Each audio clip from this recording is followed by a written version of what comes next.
Welcome to Cook 30. I'm Jeremy Dixon from the Revive Cafes in Auckland, New Zealand, and also wrote the Revive Cafe cookbooks. And today I'm excited to be able to share with you some delicious healthy recipes you can cook at home. Cook 30 food is all about using whole grains, plant-based proteins, fresh fruit and vegetables, and wrapping it all together with delicious herbs and spices. And the best part? You won't have to spend hours slaving away in the kitchen. In the next 30 minutes, I'm going to show you some delicious cafe-style meals you can cook at home. On the menu today, we have healthy finger food. We have a mini corn and cilantro fritters with avocado salsa. We have veggie sticks with a creamy basil hummus and crispy Italian bruschetta. And to finish it all off, we have a fresh Energizer smoothie, a favourite from my cafes.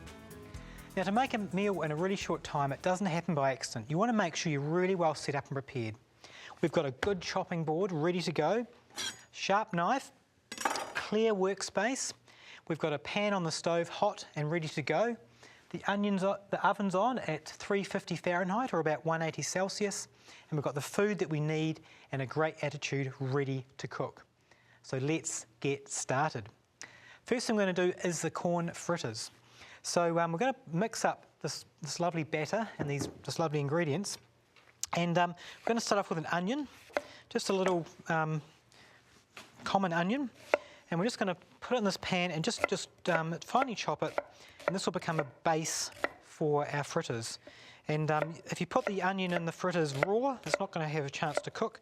So we're just going to pre-cook it so it ends up being nice and sweet and caramelised by the time we put it in. Just going to put a dash of oil in and put that in like that. So just turn that up. So this will just take a couple of minutes just to get sweet and just to get cooked while we begin the next component. So we're going to use chickpea flour, which is my favourite flour for this. And this is just a lovely flour that binds fritters and things together. You don't need an egg for this at all, it just seems to work without it. So we're going to start with 1 cup of this flour. You can buy it at most whole food shops. It can also be called chana flour or besan flour, but basically it's just dried chickpeas made into flour. In fact, I've even made it at home. You can put it into a coffee grinder and make your own flour. But much easier to buy it like that. We're also going to add some water. So we're going to add half a cup of water. So I'm going to measure this out just to see if I can get it right. And we're just going to start stirring it into a nice batter. Give that a good stir. Those onions are starting to sizzle, which is great.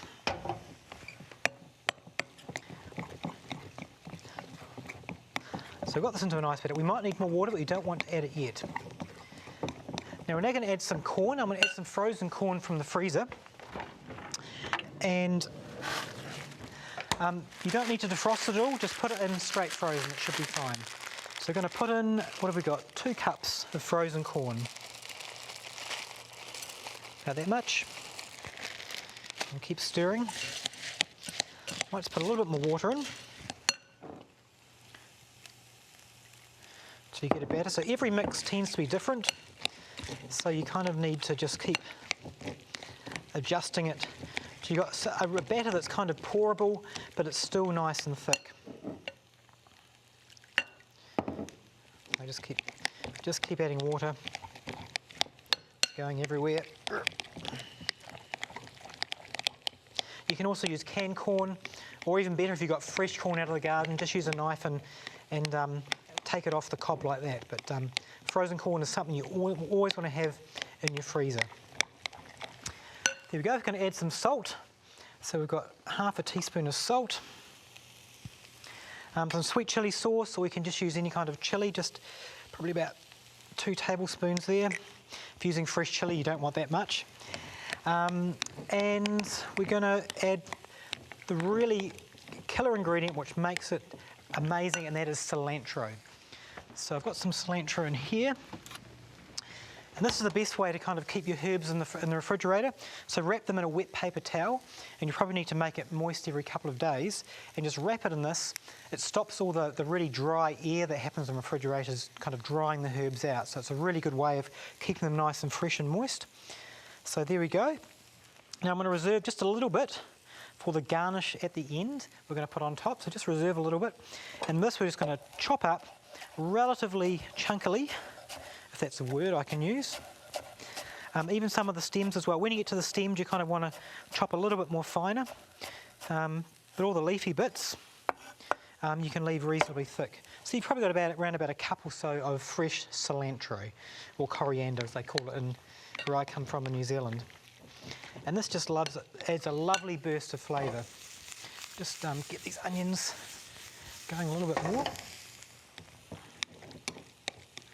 Now it's still a little bit gluggy, so I'm going to add some more water. And this will be different every time you make it, so you do have to have a little bit of chef's knowledge or a little bit of intuition to kind of, there we go. So it's a nice kind of pourable, but it still sticks together and it's not too runny. So you've just kind of got to get that kind of in betweenness happening there. Now these onions are now have started, so we're just going to put these in here, so they just started to get caramelised and soft. Just get them all out because I want to use that pan. Just get a paper towel to get the rest of them out, because we're going to use this pan to make them shortly. So I'll clear those out. If you leave those bits of onion in there, they're going to end up burning. So I'll just turn that down to a lower heat, and this onions will just give it a really nice bit of sweetness as well. Just a little bit more water, it's just going a little bit more, just a little bit thick. It's a very, very fine kind of balance.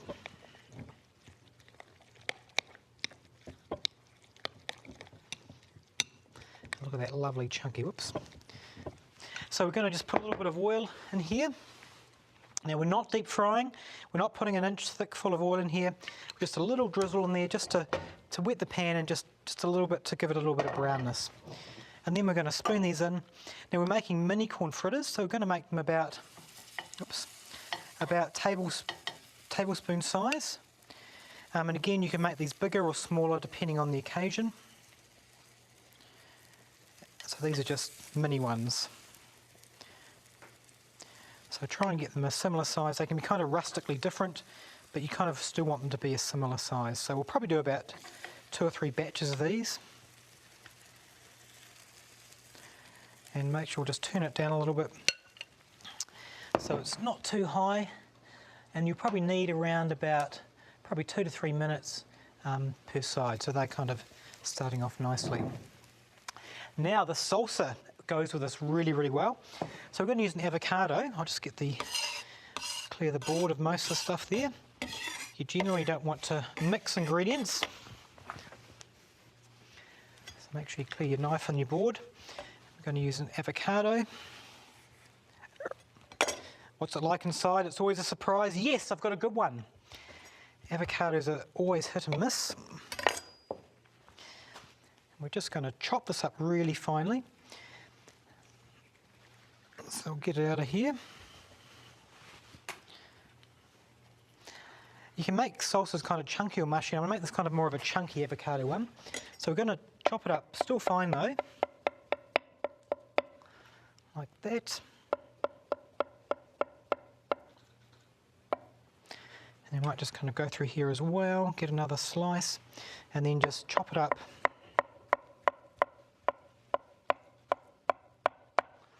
like that. So you kind of get that kind of nice kind of squarey feel.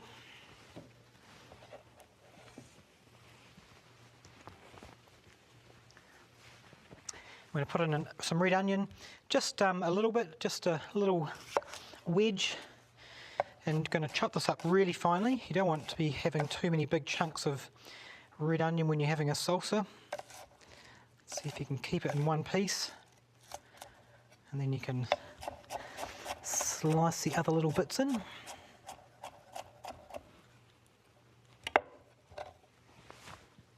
Just going to put in 1 tomato. Just going to chop the end off. And again, just make it as fine as you can. Just give it a rough chop up. Go the other way.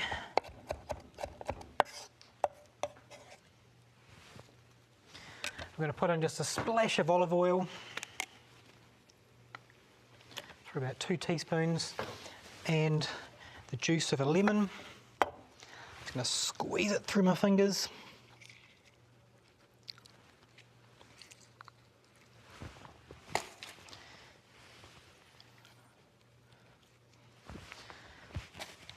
And a touch of salt. And of course with the salsa we want garlic. So I'm just going to put just a little clove of garlic into the garlic press and squeeze it through there. Just enough just to give it a hint.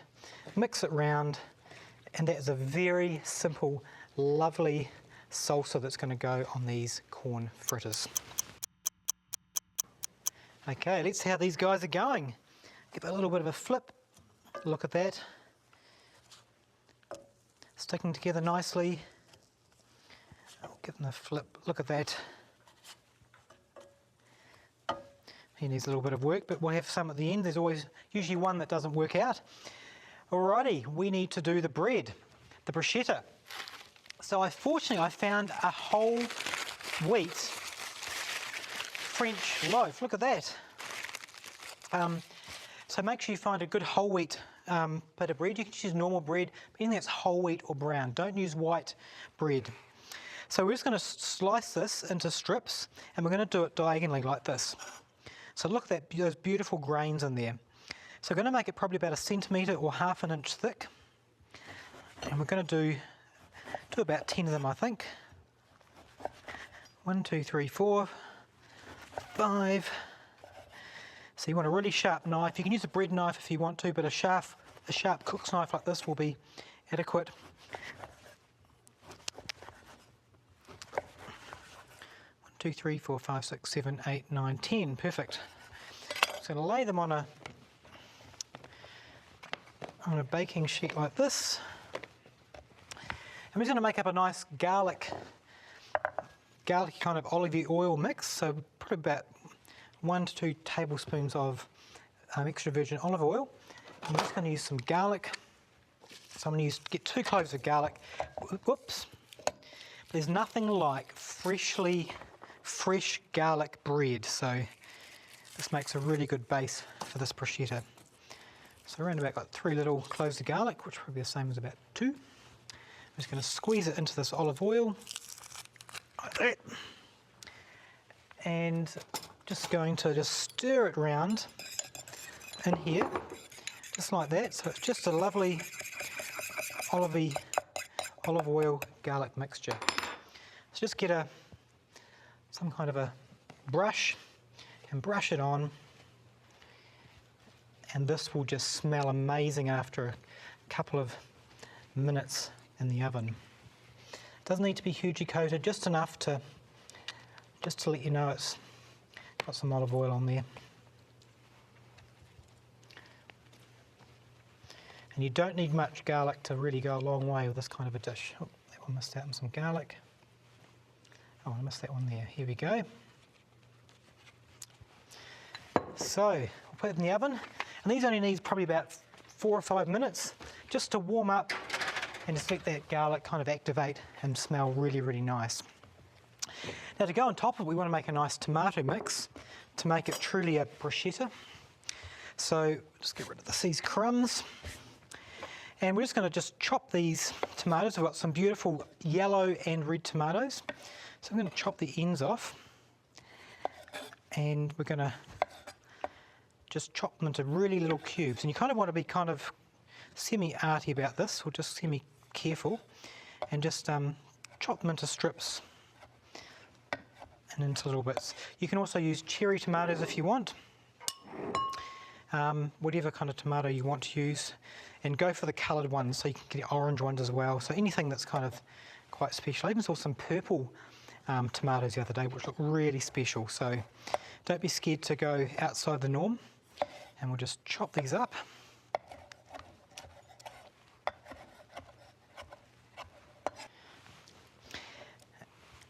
There you go, just a lovely, beautiful, colourful tomato ensemble. And to make it really Italian, we're going to add some olives. Just get the lid off. Oops, drop that. So probably want around about a little handful of olives. And we're just going to just roughly slice these guys.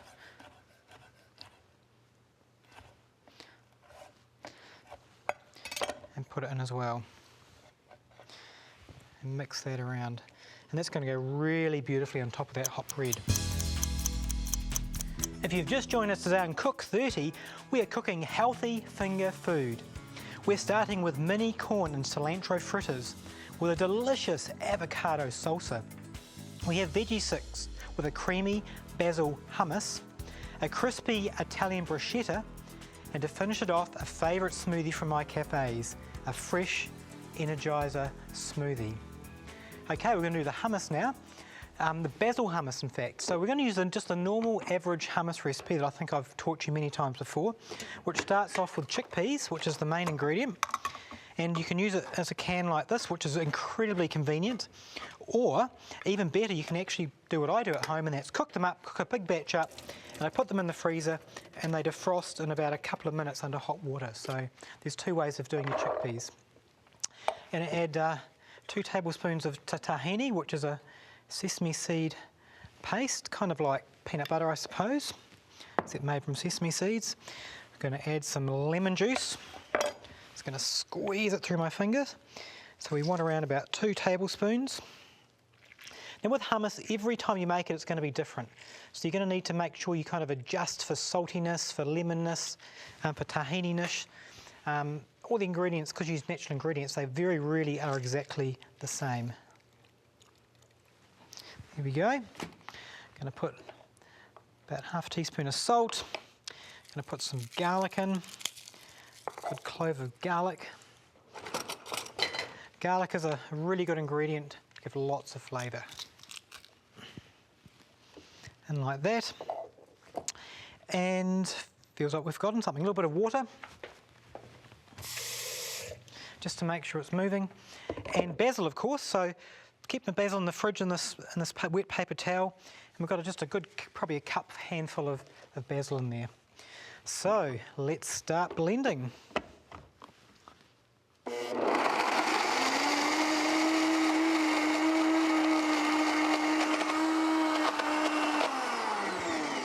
So I'll just add a little bit more water. Now often your blender will do this. You don't want to add too much to start with, because you want to make sure that it's going to be, just make sure that water down to the bottom.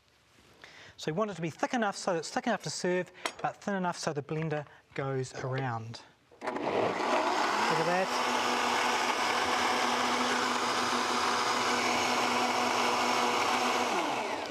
As quick as that. Look at that. Oh, 1 basil leaf survived. And you can see there's a lovely green basil hummus, and that smells amazing. Okay, we better just do a quick flip on the fritters here. Looking good, so we're just going to put these on the serving plate here. And to serve, but just before we serve, we're going to put some of this lovely avocado salsa on top. This one here is a little bit, seen better days really, so we're going to leave him off, and we'll do some other ones shortly. So we'll put these in here and just do another batch. So we probably want around about, perhaps 8 to 10 fritters. So we'll get them underway. Look at that, looking good. And we better get this bruschetta out. It's probably ready by now. Oh, this garlic smells amazing. So look at that. You can see the garlic in there. That's just beautiful. I'll just get the plate we're going to serve it on. And so all we're going to do is line these guys up. You kind of want to keep the ends consistent, like that. Got a few extra ones. And we're just going to put some of this on top of this here.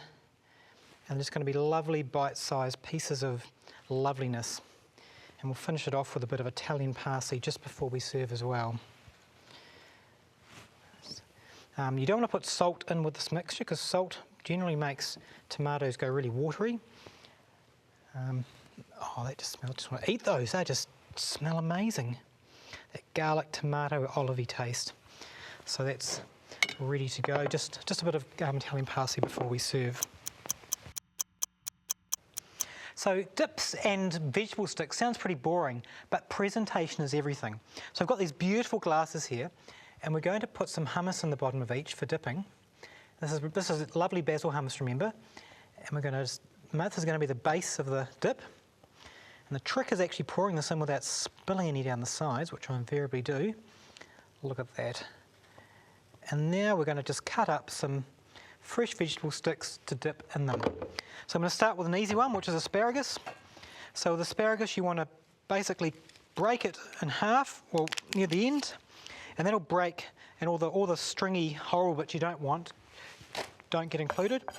And we're just going to basically just throw 2 of these in each one, and we're just going to start arranging this beautiful, lovely vegetable stick. So it doesn't have to be even each one. So we're going to slice off a side of our capsicum. Now we'll use that later, so don't throw it out, and just chop the ends off. And then we're just going to just slice it up into lovely little kind of dipping size pieces. Just like that.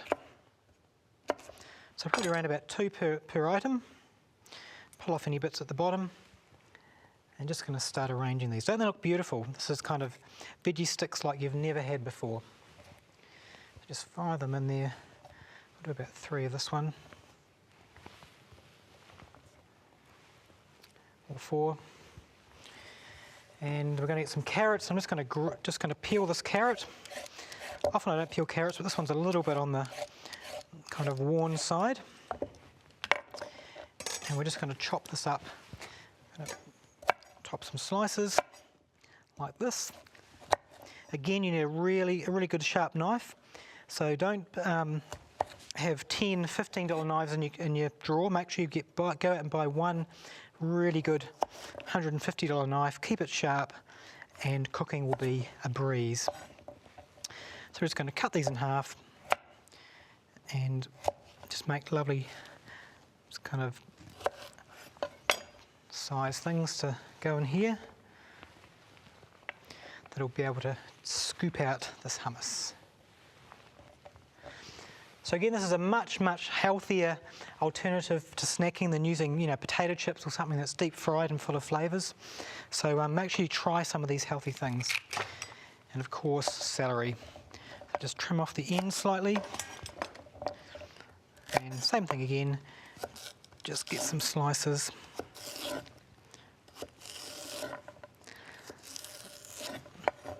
And then probably 2 about that size, and fire them in.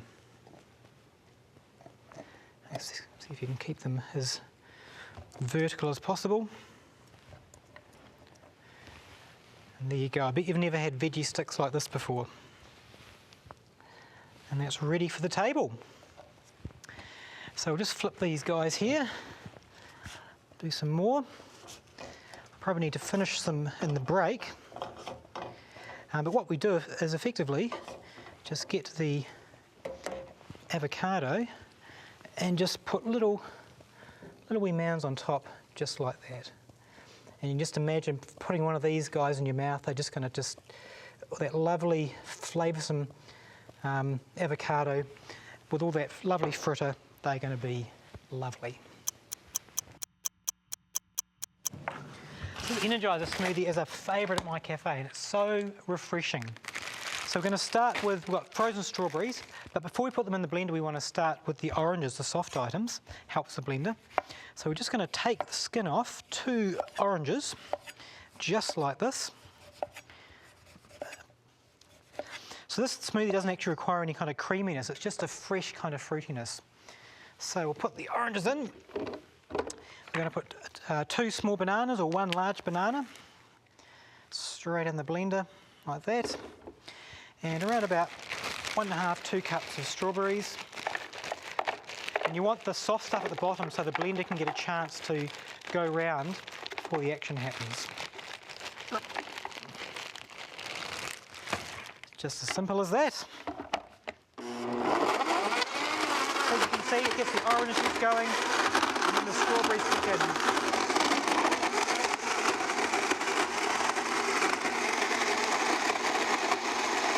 You want to make sure it keeps blending really well so there's no kind of chunks of strawberry in it. So if you haven't got a very strong blender, you could leave the strawberries out for say 20 minutes before you do the smoothie. That can also help. But I think that's got it all there. Just pour it into some nice glasses and they're ready to serve. Look at that. So the nice red and orange just goes together really well. So give the smoothie a try at home and I'll see you at the table in 1 minute.